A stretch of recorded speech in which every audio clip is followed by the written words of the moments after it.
Hello YouTube viewers. This is one of the more fun fire starting kits that I have.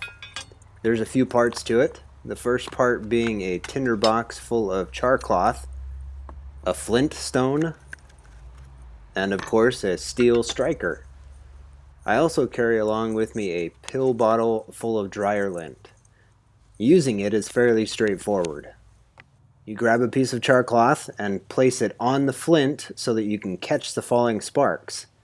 Then you grab the steel and strike it against the flint at an angle that shaves off microscopic parts of the steel.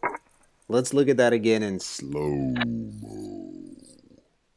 You can see the char cloth catch 2 or 3 tiny sparks, but that's all it takes to get it lit. You can see on the bottom edge that it's glowing already, but by blowing on it you can see how much of the char cloth has been ignited. Now all you have to do is fold it into some tinder, or in this case dryer lint, and feed it some more oxygen. Without the char cloth, this kit becomes very difficult to use, so it's important to keep the tinderbox full. In this video, we'll take a look at making new char cloth using an alcohol-based stove. The first things we'll need are cotton, a marker, a ruler, and our tin. I've found denim from old jeans to be an excellent source of char cloth material. The idea is to cut the fabric down to a size that will fit inside your tinder box once we're done. To accomplish this, I outline my tinder box, then mark additional lines for length and width, then connect the lines until I have a grid.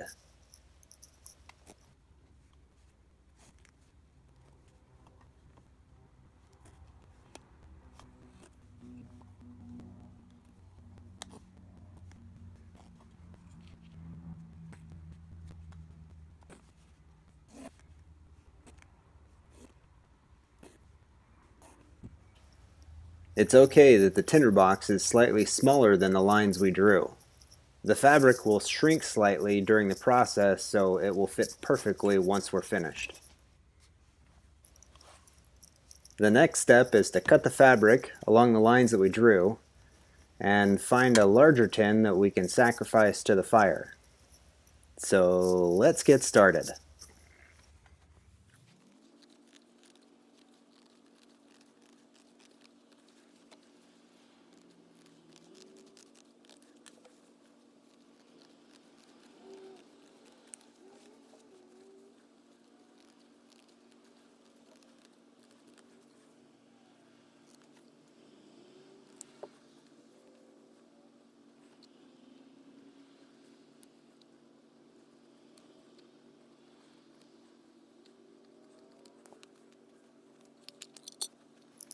So with the first 3 cut, you can see that they fit snug inside the tin. Trimming the corners isn't necessary to make it fit, but it does keep the corners from fraying once you're done. After the fabric's cut, we're going to place them inside the sacrificial tin. They fit a little snug, but they should be just fine. Once we're done, we'll end up with 2 stacks of fabric. So let's cut the rest of them. Alright, I've got the rest of the fabric cut. You can see I trimmed the corners so that it wouldn't fray once we were done. The idea now is to lightly stack the fabric and set it inside the tin. With 2 stacks, we have a little bit left over. We'll lay it across the top, and you'll see why in just a moment. So now with some strong scissors or a fixed blade, we'll punch a hole in the top of the tin. You can also use a screwdriver or a locking blade if you trust it. Just remember, we want to have all of our fingers at the end of this project. And with that done, I think we're ready to head back outside. The sacrificial tin is done. You can see the hole that we put through the top using the scissors. That top layer of fabric kept those scissors from going all the way through the tin. And now for the fire. This is a Vargo Triad XE multi-fuel stove. The center pod uses alcohol, and you can use this tri-support base to burn fuel tabs or gels. This time around we are going to use alcohol. The 3 pot support stands normally work really well, but the Altoids can is just a little small. My simple solution was to grab some plumber's tape and bend it into a circle. I could set it on top of the stove, then set the Altoids can on top, and it would leave enough space for the flame to get oxygen. Let's get some alcohol into this and light it up. First thing we need to do is split the canister open and fill it with alcohol. Our fuel source this time around is heat branded fuel additive. We just have to fill it to the top, then replace the lid. It's a little cold out, so I'm going to give it an extra helping of alcohol on the outside to make sure that it gets going on our first attempt.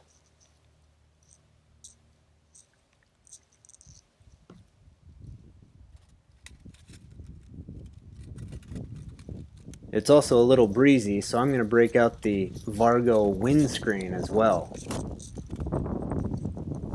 I like how it packs down flat, and it works pretty well on mostly flat ground.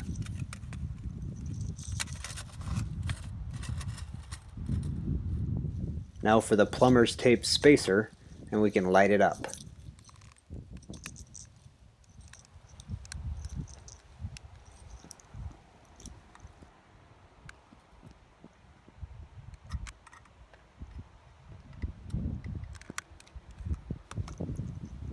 It feels like it's going, so let's place the Altoid tin on top of the flame and make some char cloth.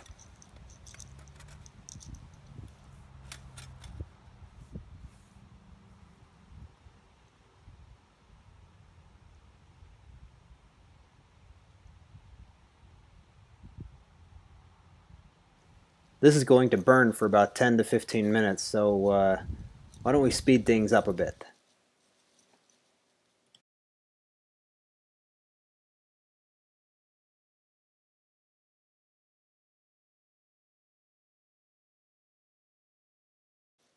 The fire went out at about the 12-minute mark. It was still pretty hot, so I let it sit for about 5 minutes before checking my results. The char cloth on the top and the bottom of the stacks were about perfect, but as I peeled back the layers and got to the middle of the stacks, I realized that it could use a little bit more time. I refilled the stove and ran it for about 12 more minutes, which resulted in a perfect stack of char cloth. A small tin of char cloth is almost a necessity in a survival kit, since you don't need flint and steel to get it going. A magnifying glass works just fine.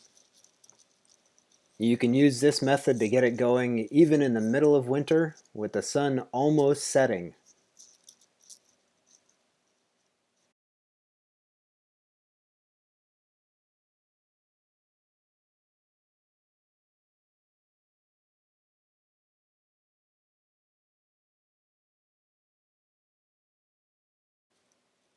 Less than 20 seconds in and it's already smoking.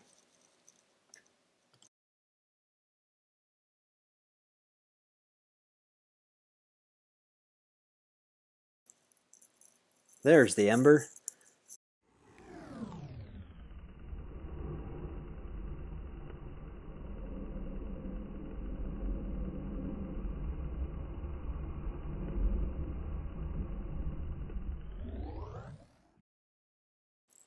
Well, there you have it, making char cloth with an alcohol-based fuel stove.